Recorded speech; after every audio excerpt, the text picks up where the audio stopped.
je vais vous parler de l'approche multiméthode pour identifier les serveurs malveillants Cobalt Strike. Je vous avais dit, ça va en faire plaisir certains ou frémir d'effroi d'autres. Ça va dépendre. Donc le but, c'est de faire du threat intel, de l'intelligence de menace, comme on fait en cybersécurité.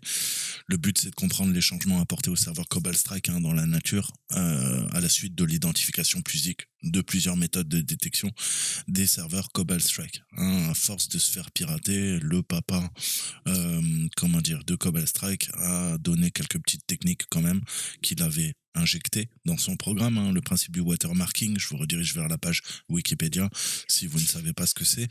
Et malheureusement, bah oui, ça peut être utilisé et ça va permettre à la fois des méthodologies et une analyse combinée pour déterminer si les utilisateurs ont modifié leur configuration pour éviter la détection.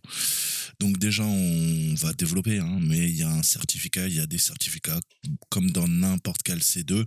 Si tu signes, t'auto-signes tes certificats, ça va puis la merde. Si en plus, tu sais pas comment faire et tu utilises les certificats par défaut qui sont livrés avec l'outil, tu as bien compris que là, on va te griller à 20 000. D'accord. Le problème, c'est que la plupart des hackers, ils le font. Enfin, des black hats. Et ça passe pas. Et c'est même étonnant que ça passe, puisque je vous ai dit, je vous parlais de la balise Zeicar, il y a plein de marqueurs qui devraient faire en sorte que, justement, les charges utiles ne soient pas fun. Apparemment, il y a des versions qui ont été repackagées sans l'écart. Donc, tout va dépendre de la version que vous utilisez et où vous l'avez trouvé. D'accord. Généralement, quand on fait du threat intel, on va aller sur plein de plateformes. On a Recorded Future, Sensis, Binary Edge, Open Data, de Rapid7 que vous connaissez tous, Shodan que vous connaissez tous, Grey Noise, Reversing Lab, Virus Total, Farsight DNS et plein d'autres sources. Le but, c'est de multiplier les sources puisqu'on fait de l'acquisition de données, du recueil d'informations. D'accord. Donc, c'est de l'intelligence pure et dure. Le but, c'est de comprendre et corréler les informations que les analystes ont trouvées sur des incidents qui concernent Cobalt Strike. Alors, on va parler un peu de Cobalt Strike plus en détail, là, dans le cadre qui nous concerne. C'est développé aux professionnels de la sécurité. Ça permet l'émulation d'attaques ciblées et d'actions de post-exploitation par des adversaires avancés. Le but, c'est de répéter les tactiques, techniques, procédures qui sont dans la nature par des acteurs malveillants. Donc c'est un outil qui a été développé par Strategic Cyber LLC, c'est basé à Washington DC et c'est surveillé pour une utilisation illicite.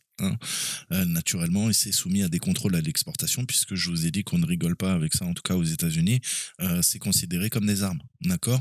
Donc vous ne pouvez pas, c'est pour ça que c'est dur de se trouver des versions. D'accord, tu l'as bien compris. C'est pour ça que les groupes mafieux et puis les pirates en sont friands, puisque il n'est pas rare de trouver à 20-25 000 euros à peu près une version de Combat Strike qui soit fonctionnelle. D'accord.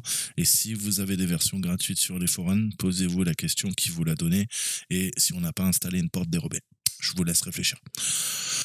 Donc, pour pouvoir l'utiliser, faut avoir une bonne connaissance de l'outil. Si tu utilises un outil pirate, il faut que tu sois capable d'analyser le code source, de faire du RE. C'est un outil plutôt complexe. Donc, ça demande... Il y a des gens extrêmement brillants, ça ne sera pas un problème pour eux, mais la plupart des qui vont utiliser l'outil, malheureusement, ils ne savent pas qu'ils vont se faire détecter, et pas qu'un peu. D'accord. Donc on a différents types de logiciels. Je peux vous parler de Metasploit Pro, Core Impact, Brutratel. On en a tellement. D'accord. Donc le but c'est d'être utilisé pour faire de l'audit de sécurité très poussé. Et vous l'avez compris, les utilisateurs sans licence, les groupes criminels, ça a été utilisé par divers groupes de menaces. APT32 qui a utilisé l'outil pour l'exploitation initiale et Cobalt. Comme son nom l'indique, Cobalt, c'est une APT aussi qui utilise, tu l'as compris, Cobalt Strike. D'accord. Donc encore une fois, c'est cette dualité qu'on retrouve en cyberguerre, qu'on retrouve en cybersécurité. Autant une arme, tu peux attaquer avec, autant tu peux aussi te défendre. C'est pareil. Ce type de logiciel, autant comme SolarWind, si vous vous rappelez, il y a quelques années, c'était toutes les failles de la NSA. Ça permettait de sécuriser les entreprises américaines. Si ça part dans les mains de Shadow Broker, tu as bien compris que ça devient des cyberarmes de facto. Donc encore une fois, comment tu t'en sers? Tu t'en sers pour défendre, pour corriger des patchs ou via des patchs, pardon, ou tu t'en sers pour attaquer pur et dur. D'accord? Donc le but, c'est de faire du fingerprinting, hein, de la prise d'empreintes digitales et de détecter toutes les balises sauvages, hein, pirates, et ensuite de comparer les empreintes digitales. Hein. On va catégoriser, classifier, et on va se faire une banque de données pour surveiller justement comment est utilisé Cobalt Strike dans la nature. Ça va aider les équipes bleues à détecter l'activité des équipes rouges légitimes, mais ça va permettre aussi, hein, de savoir comment fonctionnent les adversaires qui auront pas modifié leur serveur Cobalt Strike Team. D'accord? Donc le premier truc que tu dois faire, c'est modifier ton serveur et aller dans les fichiers de conf. D'accord? Et ça, il y a très peu d'informations. Même dans le manuel, c'est pas très détaillé. Donc encore une fois, si tu fais ça en dilettant, je te jure que tu vas oublier des choses et bah, tu seras détectable de facto. Donc les serveurs Cobalt Strike restent assez exposés, relativement faciles à détecter malgré les correctifs pour rendre les méthodes d'empreinte digitale spécifiques plus difficiles. De nombreux serveurs Cobalt Strike fonctionnent avant la publication d'ailleurs du correctif, d'accord? Donc ils n'ont pas mis à jour leur système et on a vu même dernièrement une faille, hein, qui permettait via une exploitation, je crois que dans le moteur Java, bah, de pousser une RCE. D'accord? Donc non seulement vous utilisez un outil piraté, mais on va pouvoir vous pirater en retour, hein, puisque l'exploit est connu. Attention, donc les serveurs Cobalt Strike déployés, hein, ne sont plus susceptibles bah, d'être mis à jour, hein, au-delà de la 3.12. Donc tout va dépendre, soit vous êtes en version 3, soit vous êtes en version 4, d'accord? Et encore une fois, les acteurs criminels, bah, ils utilisent un peu toutes les versions. Hein, puisque bah voilà, c'est des versions non corrigées. La plupart, ils travaillent pour quoi? Ils travaillent pour des services de renseignement. Hein, ils sont alignés par rapport aux États où c'est de gros groupes d'acteurs criminels et dans leur pays, ils risquent rien. Donc en fait, ils s'en foutent, hein, de se camoufler, hein, contrairement à toi, si tu veux bien faire ton travail en tant que pentester.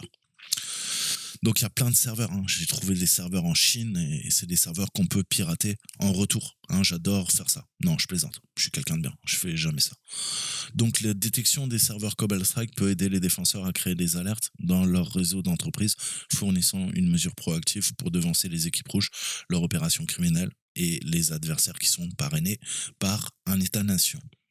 Alors, l'un des problèmes qu'on rencontre, hein, quand on est un analyste, qu'on fait du DFIR, donc de la réponse aux incidents, et qu'on travaille sur les opérations de sécurité dans un SOC, c'est essayer de déterminer, hein, les alertes de sécurité qui sont prioritaires à examiner. Hein, tout ça, ça passe par un flux de travail sur les menaces. Il y a une application qui va nous apporter du renseignement, un SIEM, d'accord? On peut avoir Splunk, par exemple, qui peut être utile pour identifier les menaces crédibles, d'accord?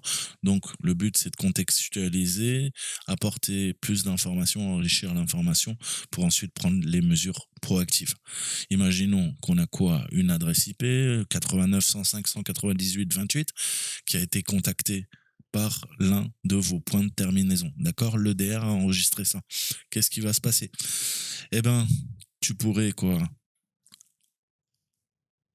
Arriver sur un site qui fait du front facing, d'accord? Et ça va venir tout simplement quoi? Télécharger un shell inverse Cobalt Strike, hein, avec le beacon qui va établir un canal de communication et ça a été utilisé par exemple dans la campagne de ransomware Megacortex. D'accord? Donc Cobalt Strike, c'est une plateforme, je te disais, de simulation d'adversaires développée pour les testeurs d'intrusion. Je t'ai parlé de Raphaël Mutch, qui est le fondateur de Strategic Cyber LLC. Ça permet l'interopérabilité d'autres plateformes telles que Metasploit, Nmap, PowerShell, Empire. Hein.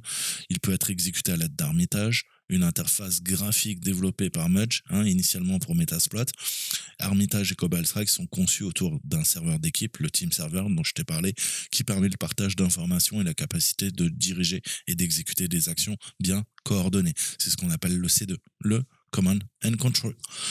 Connu pour ses fonctionnalités avancées, Cobalt Strike a été adopté par de nombreux professionnels de la sécurité, d'accord? Et c'est également utilisé par les entités criminelles et étatiques, si tu as suivi un petit peu ce que je viens de te dire. Alors, d'après MIRT, hein, le complexe militaro-industriel, les plus hautes instances, bah, les capacités post-exploit interactives de Cobalt Strike couvrent toutes les gammes des tactiques attaques du quadriciel et elles sont exécutées dans un seul système intégré. Vous avez compris, pour auditer une grosse entreprise, notamment les entreprises de l'aérospatiale et du complexe militaro-industriel, SolarWind, Cobalt Strike étaient parmi les piliers du paysage pour détecter les menaces en cours avancé, les fameuses MPA, menaces persistantes avancées, qu'on dit APT en anglais, qui étaient utilisées par les groupes criminels, les acteurs parrainés par des États-nations, mais aussi naturellement les équipes rouges de tests d'intrusion. Alors on voit que on peut récupérer de la donnée. Tu vois là l'utilisation de Cobalt Strike au fil du temps. Tu vois, donc tu vois bien que on peut détecter les serveurs et tu vas voir qu'il y en a beaucoup.